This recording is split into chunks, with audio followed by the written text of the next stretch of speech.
আমাদের ছোট বোন প্রিয়াঙ্কা ছিল, বিধানসভায় লড়াই করেছে। আমাদের অ্যাডভোকেট, আমাদের ভাই জামির হোসেন, আমাদের অবজারভার, এবং অনেক দিন পরে নতুন নতুন মুখগুলোকে দেখতে পাচ্ছি, খুব ভালো লাগছে। বিধানসভা নির্বাচনে আমরা বলেছিলাম, তৃণমূল কংগ্রেসকে বলেছিলাম,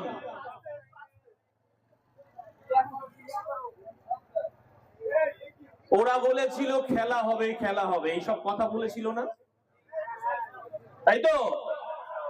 আমরা বলেছিলাম আমরাও খেলবো, খালি পায়ে খেলবো, আর তৃণমূল যদি ফাউল করে নওশাদ সিদ্দিকী রেফারির ভূমিকা পালন করবে, তৃণমূলকে লাল কার্ড দেখাবো, মাঠের বাইরে চলে যাবে।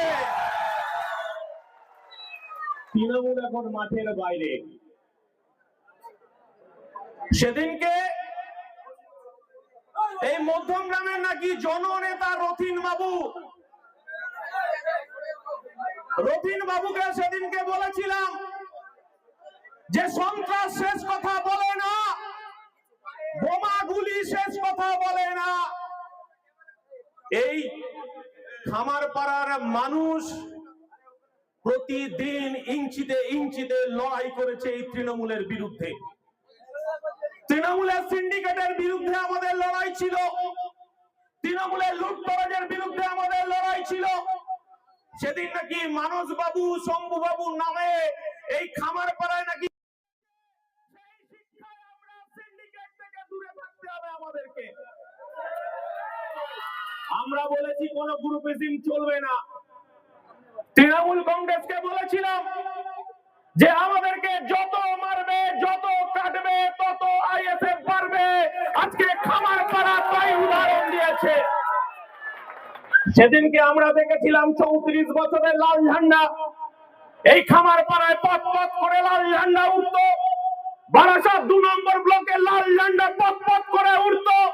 তৃণমূল ক্ষমতায় আসার পর এই খামারপাড়া সহ বারাসাত 2 নম্বর ব্লকে লাল ঝান্ডা টাঙাতে ভয় পেত।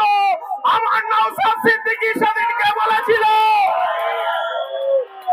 সিপিএম এর বন্ধুদেরকে সেদিনকে আমরা বলেছিলাম চলুন খামারপাড়ায় খেলা হবে, চলুন বারাসাত 2 নম্বর ব্লকে খেলা হবে।